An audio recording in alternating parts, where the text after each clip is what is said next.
Our next guest knows the importance of Remembrance Day. On February 28th, 2008, Ben McBean was on foot patrol in Afghanistan when he stepped on a landmine just days before he was set to go home.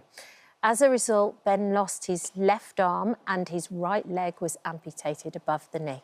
Described as a hero by Prince Harry after they shared a flight home from Afghanistan, Ben went on to run multiple London marathons, complete the Three Peaks Challenge and reach Everest base camp to raise money for veteran charities. I love how he's just smiling about it as well, so it's no big deal. Those pictures down there. Hi, Ben. Thank you for joining us Pleasure. this morning. So nice to meet you. Thank you. So let's talk first of all about why did you want to be in the Marines? Because you always wanted to, right from being a kid. Yeah, so my uncle was in the Royal Marines and he got married and I saw these big men in suits or the uniform and I just thought, I want to be like one of them. And then when I got to about 13, I could take it a bit more seriously. So my uncle started taking me out for runs and just seeing if I got the right type of skills and qualities. And then, yeah, left school and by then I knew that this is something that I really wanted to do.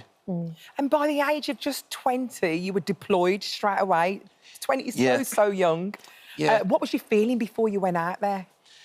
To be honest with you, I mean, as a Royal Marine, you're on the front line anyway, and our job is to fight. So it's not like I want to go to war, so to speak, but that's my job. So if I didn't go to war, that I wouldn't have been okay with that, if you know what I mean. I joined up to fight. So, yeah, when I was told I was going there, it was okay, right now I get to actually do my job. All that training, 32 weeks, now I actually get to do my job and fight and, you know, hope that thing back home stays safe and nothing changes. And that's why I went there, and to do my bit. And how long were you there for? And you were actually, just before you had your accident, you were due to come home. Yeah, so we didn't have long to go. I think I was there like 4.5 months, out of a 6-month tour. So you kind of, like, you do start thinking a little bit about going back. De-rigging. Yeah, together, just kind of calming down a bit. Yeah, and then just woke up one morning and my mind just said, you're going to get killed today. And then, obviously... What, you actually thought that on the morning? Yeah, there's not a lot you can obviously do about it. So I remember shaking the guy's hands. Everyone's like, oh, shut up, Ben, just get ready. And we got out on patrol. 3 hours later, I wake up on the floor and my right leg's gone.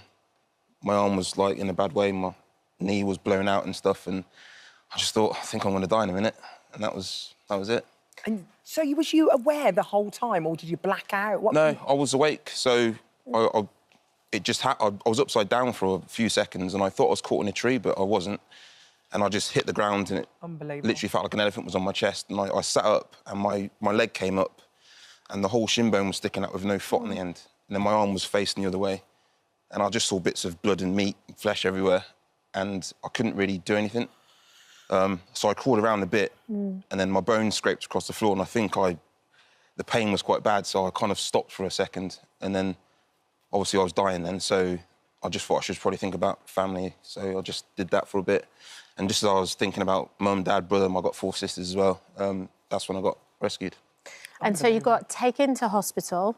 When did you next come around again and realise the severity of your situation? Yeah, so the lads on the ground rescued me, got taken in the Chinook helicopter to Camp Bastion where they, like, chopped the rest of my leg off and my arm off.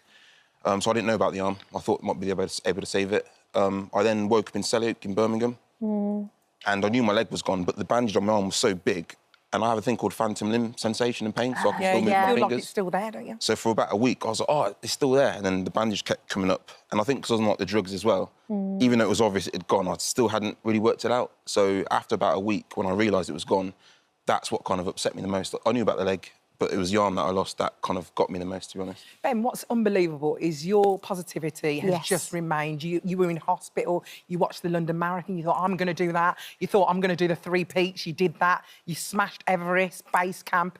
Like, your mentality is on another level. Where does that come from in you? That resilience? You know, I think everyone's got that kind of mentality. Something just brings it out of you. And for me, it was the Royal Marines that kind of brought it out of me. And then when I got injured, the true me came alive, so to speak, where I've always had it in me, but because I hadn't been put in a situation like that before, it didn't need to show. So, and I think as well, my ego as well, like, obviously being a Royal Marine, you know, I think, right, I've been told I can't do this, that and the other, you know, I'll be the judge of that. And that kind of got me through a lot of things as well. And now I know I can do things, I can calm down a bit. I can do everything by myself. I just do it slightly differently to an able-bodied person. And that just means, like, here I'm on my own, I drove here on my own, and I can do all sorts of things. So, yeah, my ego kind of got me through it, but also deep down, I think everyone's probably a lot stronger than what you think. Ben, you make it sound so easy, and it isn't at all. We're going to go and celebrate now with the rest of everybody with the memorial. And veteran Ben McBean has stayed with us. Have a seat, Ben. Incredibly moving scenes. Why do you think it is so important that the nation remembers? Yeah, I think it's important because it's a bit like if you've got kids, like, you know, you have to explain to them at some point that things cost money and they can't just have everything. It's the same kind of thing where, you know, we're not here for free. Like, it costs someone something, and in their case, lives. So I think it's important to make sure that that message is passed on, the story stays alive. Obviously, the older people know and they choose to pay respects or not, but I think for young generations, it's important for me to wear my poppy, share my story and their stories, just so they're aware that, like, you're not here for free. It cost a lot of people a lot of lives, and, you know, things really wouldn't be the same if we hadn't won that war. You talk about the children. It's interesting that you now are a motivational speaker, and so many kids now are aspiring to serve their country, aren't they?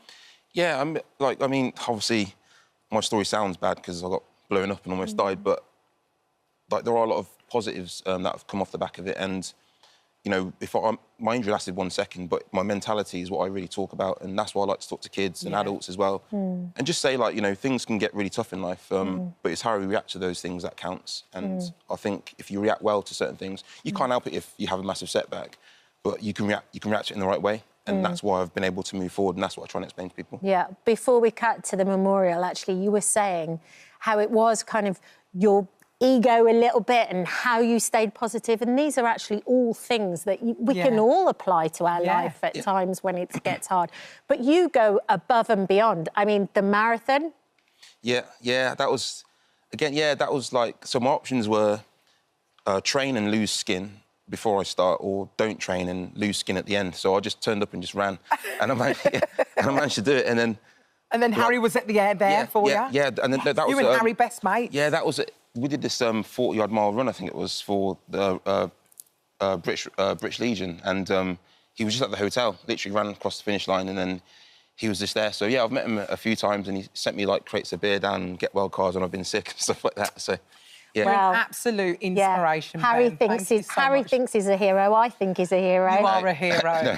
Thank you, Ben. Thank you. Thank you so much for being here this And he's raised so morning. much money for helping He's amazing. for heroes as well. He's amazing. What can you do? Thank you for Thank joining you, Ben. us. Thank you. Hi, everyone. Just wanted to say thank you for visiting our This Morning YouTube channel. Now, listen, we upload new content every day, so go ahead and hit that subscribe button so you don't miss out. And we'll see you in the morning.